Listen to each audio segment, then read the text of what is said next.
కేంద్ర cabinet reshuffle పై ఢిల్లీ వర్గాలలో మరోసారి పెద్ద ఎత్తున చర్చ జరుగుతోంది. అంతర్గత కసరత్తులు కొనసాగుతూ ఉన్నాయని, ఏ క్షణమైనా మంత్రివర్గ పునర్వ్యవస్థీకరణపై ప్రకటన ఉంటుంది అనే ప్రచారం జోరందుకుంది. మొత్తంగా 38 మంది మంత్రులను మారుస్తారు అని సమాచారం. కేంద్ర మంత్రి జార్జ్ కురియన్ నిన్న రాజీనామా చేశారు. మరికొంతమందిని రాజీనామా చేయాలి అని కోరే అవకాశం ఉంది. మూడోసారి అధికారం చేపట్టి 2 ఏళ్లు పూర్తి చేసుకున్న నేపథ్యంలో కేబినెట్కు కొత్త రూపు ఇచ్చేందుకు ప్రధాని మోదీ కసరత్తులు చేస్తున్నట్లు తెలుస్తోంది. యువత, అనుభవం, ప్రాంతాలు, కులాల సమతుల్యంతో మంత్రివర్గ కూర్పు ఉండనుంది. ఏఐకి కొత్త మంత్రిత్వ శాఖ ఏర్పాటు చేస్తారు అని సమాచారం. రాఘవ్ చడ్డా, శ్రీకాంత్ షిండే, తరుణ్ చుగ్, ఈటెల రాజేందర్, డీకే అరుణ, కాకోలి ఘోష్ సహా పలువురి పేర్లు ప్రాబబుల్స్ లో వినిపిస్తున్నాయి. వచ్చే ఏడాది అసెంబ్లీ ఎన్నికలు జరిగే పంజాబ్, ఉత్తరప్రదేశ్, ఉత్తరాఖండ్, హిమాచల్ ప్రదేశ్, మణిపూర్, గోవా రాష్ట్రాలకు కేంద్ర మంత్రివర్గంలో ప్రాధాన్యత దక్కే ఛాన్స్ ఉంది.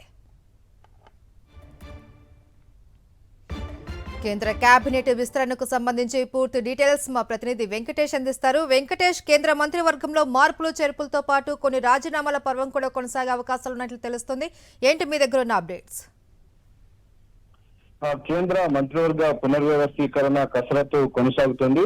ఈ నేపథ్యంలో నిన్న కేంద్ర మంత్రి ఒకరు రాజీనామా చేశారు. సో కేరళకు సంబంధించిన జార్జ్ కురియన్ నిన్న తన పదవికి రాజీనామా చేశారు. మరికొందరు కూడా రాజీనామా బాటలో పయనించేటువంటి అవకాశం ఉంది. గతంలో కూడా మోడీ 2.0 ప్రభుత్వంలో కూడా దాదాపు 15-20 మంది మంత్రులు రాజీనామా చేశారు.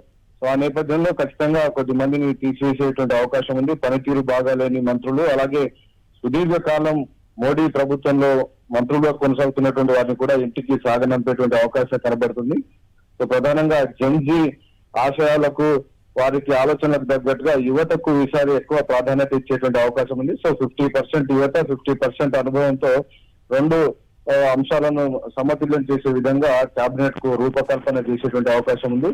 సో 2029లో లోక్సభ ఎన్నికలు రాబోతున్నటువంటి నేపథ్యంలో ఆ దిశగా సమతుల్యత ఇచ్చేటువంటి అవకాశం ఉంది. వాటితో పాటు ఈసారి మహిళలకు కూడా ప్రాధాన్యత దక్కేటువంటి అవకాశం ఉంది. వచ్చే వర్షాకాల సమావేశాల్లో మహిళా రిజర్వేషన్ బిల్లును కూడా తీసుకురాబోతున్నారు. కాబట్టి మహిళలకు కేబినెట్ లో పెద్ద పీట వేసేటువంటి అవకాశం మనకు కనబడుతుంది.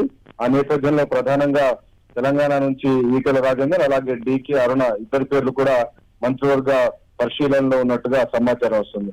వీటితో పాటు ఇటీవల బీజేపీలో చేరినటువంటి ఆమ్ ఆద్మీ పార్టీ ఎంపీ రాఘవ్ చడ్డా, అలాగే టీఎంసీ నుంచి బీజేపీకి మద్దతు ప్రకటించినటువంటి దాదాపు 20 మంది ఎంపీలు ఉన్నారు. అలాగే ఉద్ధవ్ సేన నుంచి 6 ఎంపీలు ఇప్పటికే బీజేపీ ప్రభుత్వానికి మద్దతు ప్రకటించినటువంటి సందర్భం మనం చూస్తున్నాం. సో ఇలా కొత్తగా అనేక మంది బీజేపీకి మద్దతు ఇవ్వడం, చేరడం జరుగుతుంది. సో వీరిని కూడా మంత్రివర్గంలో వారు కూడా చోటు ఇచ్చేటువంటి అవకాశం కనబడుతుంది.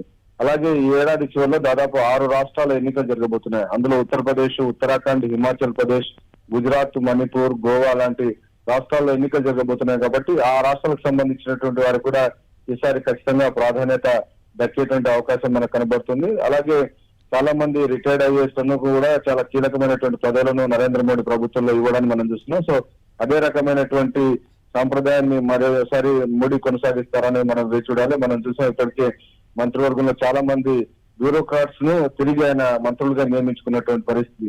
2029 లోక్సభ ఎన్నికల్లో ఎదుర్కోవడం, అలాగే 2047 వికసిత్ భారత్ టార్గెట్ గా పెట్టుకున్నారు. అలాగే జెన్జీ యువతకు ఖచ్చితంగా అవకాశం కల్పించాలి, సమకాలీన రాజకీయాలకు అనుగుణంగానే ఆ మోడీ ఆలోచిస్తున్నారు. సో ఈ 3 పారామీటర్స్ ఆధారంగా అతి త్వరలోనే ఏ క్షణమైనా కానీ ఈ విస్తరణ జరిగేటువంటి అవకాశం మనకు కనబడుతుంది. ఆ మేరకు నిన్ననే ప్రధానమంత్రి నరేంద్ర మోడీ రాష్ట్రపతితో కూడా కలిసి మాట్లాడారు. సో డెఫినెట్ గా ఈ వారం రోజుల్లోనే మంత్రివర్గ పునర్వ్యవస్థీకరణ జరిగేటువంటి అవకాశం కనబడుతుంది. Right, thank you Venkatesh. మరిన్ని అప్డేట్స్ కోసం ఛానల్ ను సబ్స్క్రైబ్ చేయండి. నోటిఫికేషన్స్ కోసం బెల్ ఐకాన్ పై క్లిక్ చేయండి.